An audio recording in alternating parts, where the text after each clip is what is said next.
3 scary true summer vacation horror stories. The calm before the dread. Every summer, people chase the same dream. Warm sunlight, ocean air, laughter echoing through the night. For a few fleeting days, the world feels gentle again. But behind every postcard perfect memory, there's a chance that something is watching. The stories you're about to hear are not urban legends. They are true accounts, taken from police reports, survivor testimonies, and first-hand interviews. Stories of summer vacations that began with laughter and ended in silence. 3 people, 3 vacations, 3 moments where the ordinary slipped into the unthinkable. Story 1. The Lake House Stranger. The first story comes from a woman named Rachel, a 26-year-old teacher from Colorado who took a week off to visit a quiet lake in upstate Montana with her fiancé Aaron. They'd rented a small cabin on the water, a rustic 2-bedroom place surrounded by pine trees. No neighbors nearby, no Wi-Fi, no cell signal, just the sound of loons echoing across the lake at night. To Rachel, it was paradise. Until the 3rd night. That evening, as the sun disappeared behind the mountains, Aaron went to bed early. Rachel stayed up to read by the fire, listening to the rhythmic creak of the dark outside, and then she heard it. A faint splash, followed by footsteps, wet footsteps. At first, she thought Aaron had gone outside, but when she called his name, no answer. She glanced through the window. There, at the edge of the dock, stood a man. He wasn't moving, he wasn't fishing, just standing, ankle deep in water, his head slightly tilted toward the cabin. Rachel froze. She turned off the light. The man didn't react. She whispered for Aaron, shaking him awake. He stumbled out of bed, confused, and when they looked back, the man was gone. The next morning, they found muddy footprints on the porch leading toward the woods. Sheriff's deputies came, but said it was probably a hiker. Maybe someone drunk, maybe just lost. But Rachel knew better. She couldn't shake that image, that stillness in the man's stance, as if he wanted her to see him. 2 nights later, she found something else. A Polaroid photograph wedged under the cabin door. It showed the 2 of them sleeping, taken from outside the window. Police combed the area again. They found a half-burned campfire near the tree line, a blanket, and several more Polaroids. Every one of them focused on Rachel. To this day, the man has never been found. But the Polaroids stopped when they left the cabin. And every summer, since Rachel says she still dreams of those wet footsteps. Sometimes she swears she hears them outside her window, no matter where she goes. Experts call this kind of behavior occupational voyeurism, a compulsion where the thrill isn't violence, but being unseen while seeing others.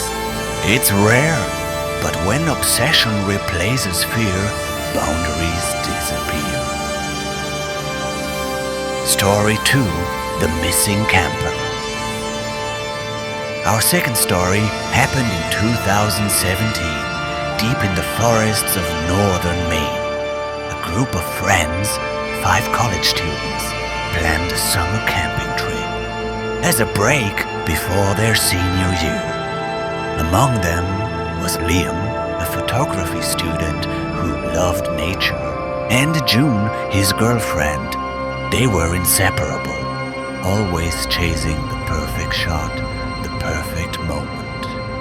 On the second night, the group camped beside a remote lake, accessible only by a narrow dirt road. The sky was cloudless, the air perfectly still. They cooked dinner, told ghost stories, laughed until the fire dimmed, and one by one, everyone drifted to their tents. But sometime around 3 a.m., June woke to the sound of branches snapping. She looked outside. Liam's tent was empty. His camera bag was gone. At first, she assumed he was out taking night shots, but an hour passed. Then 2, no sign of him. When the sun rose, they found his camera sitting on a fallen log, a few hundred yards from camp. The final photos were strange. Dark silhouettes between the trees, barely visible like figures watching. The last picture showed a blurred face, pale, eyes wide open, and then nothing. They searched the woods all morning, calling his name until their voices broke. By noon, they called the rangers. A massive search began. Helicopters, dogs, volunteers. No sign of Liam. Days turned to weeks. June returned home broken and hollow. But a month later, a hunter 20 miles north found something in an abandoned ranger shack. A tent, a sleeping bag, and a set of Polaroids. The photos were of the group. Sleeping, eating, hiking. Someone had been following them the entire time. The last image showed Liam tied to a chair, staring at the camera. His expression frozen in pure confusion, not terror. As if he didn't yet understand what was happening to him. Authorities reopened the case, but no remains were ever found. Just those photographs and a chilling detail one ranger noticed later. In the corner of every frame, a reflection of the person taking the picture, their face partially obscured by a cracked glass mask. Brief, reflective pause. Criminologists say people who stalk in wilderness zones often do so for control, to recreate their own version of civilization. With them is the unseen ruler. They feed off isolation. And deep forests, they say, were the first places humans learned to fear what they couldn't name. Story 3. The Beach House Incident. The final story is different. It happened in 2020. During the pandemic's first summer, when travel restrictions were loosening and people were desperate for escape, a young couple, Noah and Emily, rented an Airbnb in a small coastal town in Oregon. It was a modern, glass-walled beach house, perched above gray cliffs and roaring waves. Perfect for isolation. Perfect. Peace, or so they thought. On their second night, a storm rolled in. Cold wind, howling rain slamming against the windows. The power flickered. Around midnight, Emily woke to the sound of footsteps upstairs. Noah checked. Nothing. Doors locked, windows sealed. Just the sea below. But then they heard it again. A dragging sound, like something heavy being pulled across the wooden floor.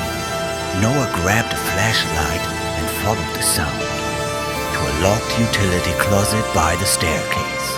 When he opened it, nothing inside but cleaning supplies. Still, the sound continued.